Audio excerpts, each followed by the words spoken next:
Ceci est un livre audio autogénéré par Google. Questions contemporaines. Collection dirigée par B. Péquignot, Desroland et Jean-Paul Chagnolot. Chômage, exclusion, globalisation. Jamais les questions contemporaines n'ont été aussi nombreuses et aussi complexes à appréhender. Le pari de la collection Questions contemporaines est d'offrir un espace de réflexion et de débat à tous ceux, chercheurs, militants ou praticiens, qui osent penser autrement, exprimer des idées neuves et ouvrir de nouvelles pistes à la réflexion collective. Dernière parution. Frédéric Genet, Défense, 2007 à 2012, Un plan pour l'égalité des chances, 2014. Lise Grémont, Mutation dans les collectivités territoriales, 2014. Hervé Pierre, Tous prisonniers ? La postmodernité sécuritaire. Pourquoi et comment nos libertés se perdent au nom de la sécurité, 2014. Jean-Pierre Boisard, Travail on t'aime trop, 2014. Roger Baillet, De Gaulle et Machiavel, 2014. Alain Génie et Hervé Mauroy, Dire, Évolution et Histoire. Les modèles du devenir, 2014. Gilbert Andrieux, Être, paraître, disparaître, 2014. Gilbert Andrieux, À la rencontre de Dionysos, 2014. Angela Bargenda, La communication visuelle dans le secteur bancaire européen. L'esthétique de la finance, 2014. Luong Kanyem, Le réfugié climatique. Un défi politique et sanitaire, 2014. Gilbert Clavel, La gouvernance de l'insécurité, 2014. Gilali Benamrane, L'ONU, Source ou frein au droit public international, 2014. Mario Zunino, Quand le JT de TF1 fait son cinéma, 2013. Delphine Delager ASPERA, L'économie moderne au risque de la psychanalyse pour un développement plus sain, 2013. Du même auteur.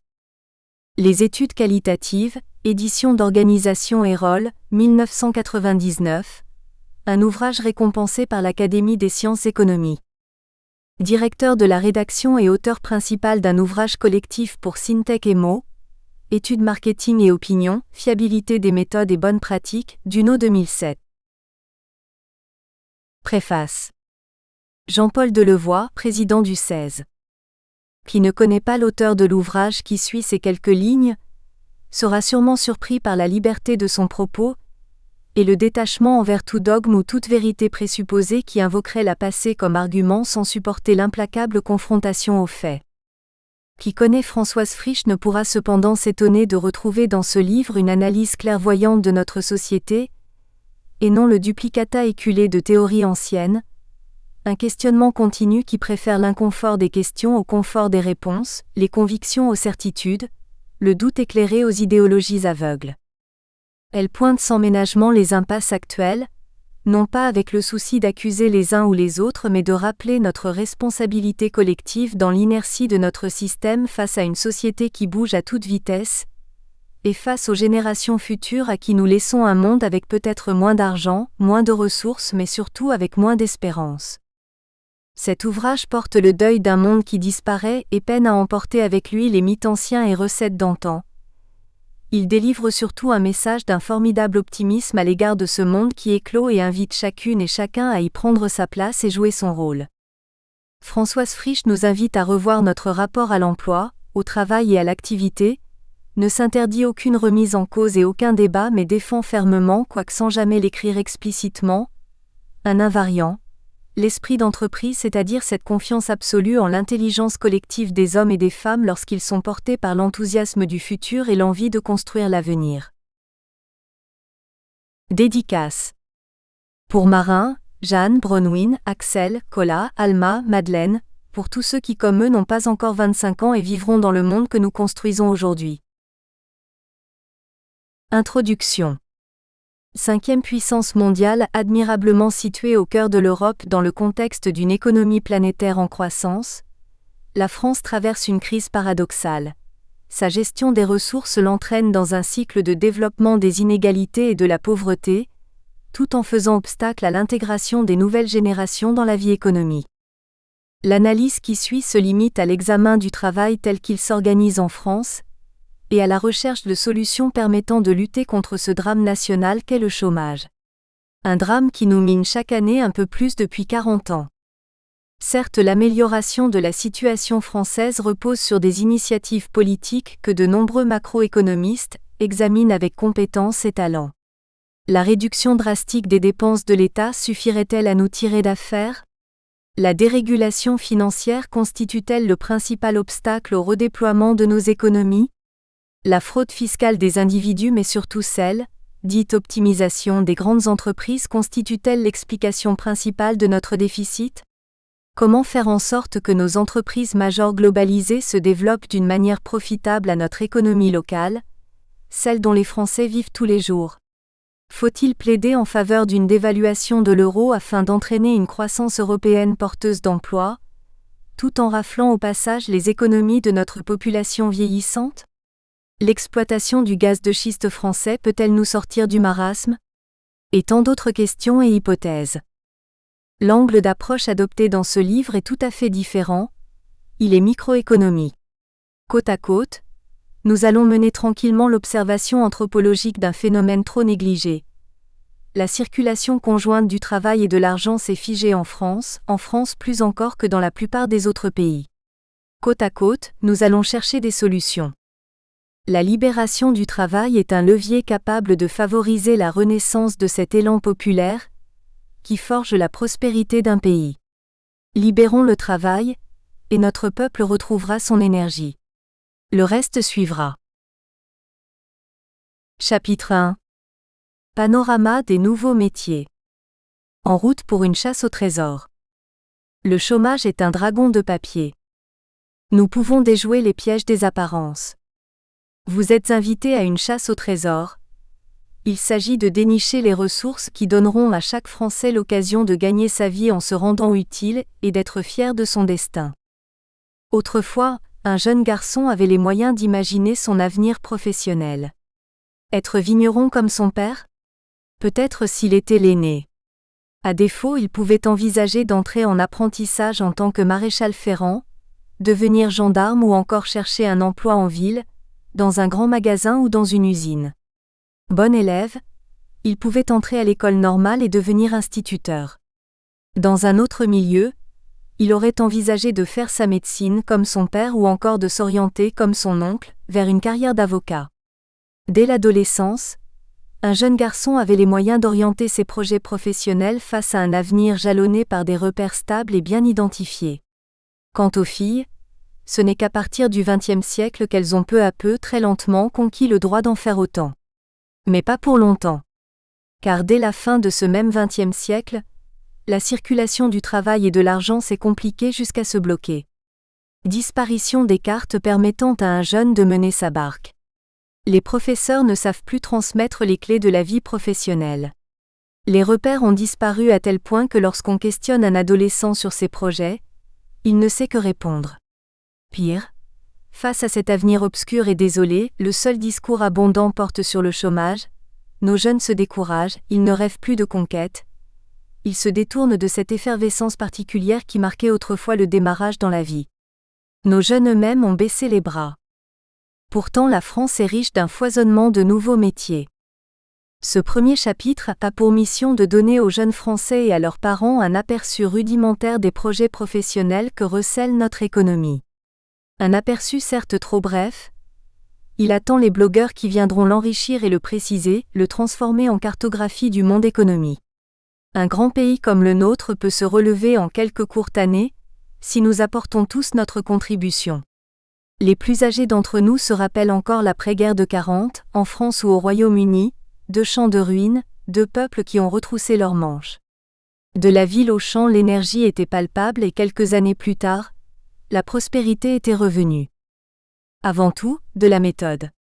Tout bon chasseur de trésors vous dira que c'est le secret de la réussite.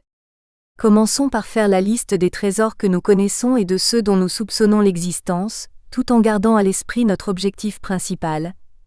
Trouver les clés d'un monde dans lequel nos jeunes pourront ouvrir leurs ailes, contribuer à la prospérité de leur pays et vivre sans craindre ni la faim, ni le froid, ni l'humiliation programmée.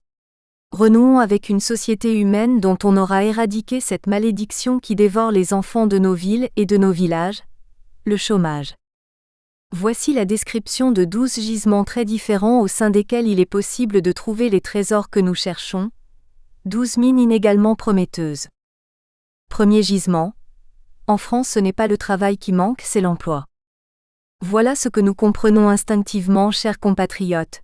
Ce qui nous manque, ce qui se raréfie chaque jour un peu plus, c'est l'emploi salarié, rien d'autre. Nous vivons une situation paradoxale. Nous manquons de travail face à des besoins qui ne sont pas satisfaits. Quantité de biens et de services nous font défaut alors que nos ancêtres les plus modestes en disposaient jadis. Nous n'ignorons pas que nos maisons sont mal construites, que notre viande est le plus souvent mal préparée, que la recherche d'un plombier est devenue un sport national, que votre grand-mère se morfond toute seule tandis que mon médecin généraliste évite de m'écouter trop longtemps puisqu'il lui faut gagner sa vie en prescrivant des médicaments de quart d'heure en quart d'heure. J'insiste. En France, depuis longtemps, nous assistons au développement de situations qui rappellent l'événement déclencheur de la révolution tunisienne. Un jeune garçon qui, après des efforts de toutes sortes, ayant même fait de bonnes études, se voit refuser tous les moyens légaux de gagner sa vie et celle de sa famille.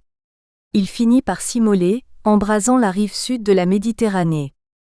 Comment redonner vie à ces besoins que j'ai cités, et à beaucoup d'autres auxquels vous pensez vous-même? Comment obtenir que ces besoins se transforment en débouchés, pour les bras musclés mais immobilisés par notre système?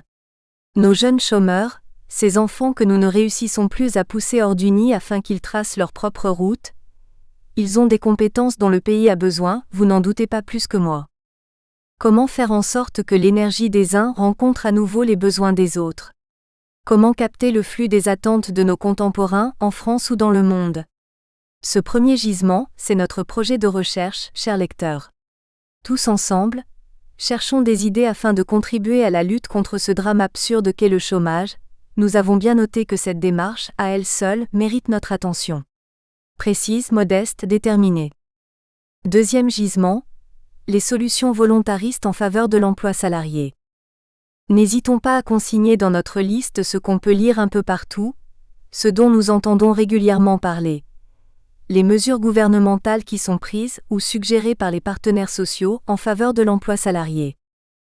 Comme on le sait, deux visions s'affrontent sur ce terrain, celle des syndicats de salariés et plus largement de la gauche qui insiste sur la préservation de l'existant et préconise le traitement social de l'emploi, celle du patronat et d'une partie de la droite, orientée vers le développement de l'économie en tant qu'elle est source d'emploi et donc condition du social.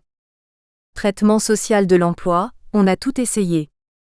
Je vois 4 grandes catégories d'actions mais il y en a peut-être d'autres. Les listes ont ceci de bon qu'elles invitent le lecteur à compléter lui-même. 1. Actions visant à freiner les licenciements de salariés disposant d'un poste. Tout le monde connaît les différentes méthodes utilisées pour cela, elles sont extrêmement nombreuses. 2. Emplois aidés. Beaucoup de solutions connues elles aussi, notamment en faveur des jeunes. 3. Diminution du temps de travail. 4. Aide au retour à l'emploi. Depuis près de 40 ans, nos gouvernements successifs s'ingénient à trouver des solutions de ce genre, mais soyons raisonnables. Ce n'est hélas pas dans ce domaine que le système français mérite la croix d'honneur. Nos chances de dénicher un nouveau trésor sur ce terrain labouré par des milliers d'experts sont minces. Focus sur l'économie, source des richesses produites par notre travail. 3 catégories cette fois. 1. Mise en place par l'État d'une politique industrielle, volontariste, CF par exemple le plan calcul, ou encore Airbus. 2. Mesures destinées à retrouver la croissance. Les voies en sont nombreuses, elles mettent en cause les choix politiques de l'État, elles font l'objet de débats violents et de publications capables d'emplir nos bibliothèques. Leurs enjeux sont vitaux mais ils n'entrent pas dans le propos de cette réflexion centrée sur la question des modalités du travail humain. 3. Nous mettrons donc l'accent sur les mesures destinées à favoriser une croissance génératrice d'emplois, l'idée de fond étant d'appuyer le développement économique sur l'initiative des travailleurs. J'évoque ici tous les humains au travail. Parmi les mesures proposées, on compte celles qui plaident en faveur d'une réorientation de l'assiette de la protection sociale vers l'impôt, afin de cesser de surtaxer les entreprises de main-d'œuvre versus celles qui font un important chiffre d'affaires en employant peu, et celles qui préconisent un assouplissement de la législation du travail. Il s'agit d'une transition vers des logiques de production diversifiées, en fonction de la variété des activités productrices et de l'état de l'économie. À noter que cette démarche n'a guère fait l'objet de politiques durables au cours des dernières décennies. Le propos est raisonnable. Il nous rappelle que seuls les pays prospères peuvent s'offrir une protection sociale. Mais pourquoi les politiques mettent-ils si souvent cette idée cul par-dessus tête, feignant de croire que l'objet de l'économie est de produire de l'emploi? L'économie est consommatrice de travail, elle n'a pas vocation à produire de l'emploi. C'est à l'État de faire en sorte que les richesses produites soient équitablement distribuées, et que les personnes au travail soient respectées. Pendant la longue période de transition que nous traversons, le gisement principal se trouvera peut-être dans l'articulation entre plusieurs approches. Quid de la formulation d'un concept d'efficacité sociale, fondé sur le même type de raisonnement que celui d'efficacité énergétique? Nous abordons maintenant les trésors que nous devons au nouveau monde qui se construit sous nos yeux. Une planète en difficulté, une économie numérique prometteuse. Sur ce terrain, de nombreux chercheurs de trésors nous ont précédés, faisant eux-mêmes des listes qui sont publiées un peu partout. En revanche, et contrairement à ce qui relève de la bataille pour l'emploi salarié, les trésors disponibles sont en nombre infini et ils s'en inventent chaque jour de nouveaux. Face à des richesses si nombreuses et si mobiles, nous nous limiterons à une liste grossière que nous dresserons à grands traits sur 6 gisements principaux, numérotés de 3 à 8, illustrés par quelques exemples. Troisième gisement, la planète et ses exigences. Notre planète se porte mal, créant ainsi de nouvelles contraintes, elle-même génératrice de nouvelles occasions de nous rendre utiles. L'économie verte est un monde à elle toute seule, un monde en mouvement. Impossible d'entrer dans le détail des métiers verts et d'ailleurs les informations disponibles sont abondantes. Il y a déjà 1000 nouveaux métiers, ce qui en annonce 10 000 pour l'avenir, dès lors qu'on considère la palette immense des théories scientifiques et des technologies d'application sous l'angle de leur implication dans la vie des métiers. Énergie solaire, agriculture biologique, isolation des bâtiments, action en faveur de la biodiversité, lutte contre la pollution, recherche industrielle orientée vers l'économie circulaire et tant d'autres. J'attire votre attention sur un phénomène d'opinion qui a modifié les perspectives environnementales sur 30 ou 40 ans, contrairement à ce qui s'est passé dans le secteur qui nous occupe ici, celui du travail et de l'emploi. Voilà qui pourrait nous aider à mieux réfléchir. Je me demande souvent si les jeunes gens contemporains sont conscients des changements vertigineux, sur quelques décennies, dans le regard que nous portons sur la planète. Prenons l'exemple des animaux. Dans les années 60, on voyait encore dans les écoles dites primaires ces grands tableaux illustratifs qui ornaient les murs des classes. À côté des cartes de géographie, on accrochait des représentations sur 2 colonnes qui mettaient en scène les animaux utiles et les animaux nuisibles. L'homme se situait alors au centre d'un monde en quelque sorte à son service. Il déniait implicitement tout droit aux autres vivants, animaux ou végétaux. De nos jours, nous comprenons que la nature a très lentement évolué, sans jamais cesser d'être un tout constitué d'organismes interdépendants. Nous savons aussi que l'équilibre naturel... Nous espérons que vous avez apprécié cet aperçu. Pour continuer à écouter ce livre audio sur Google Play Livres, utilisez le lien dans la description de la vidéo.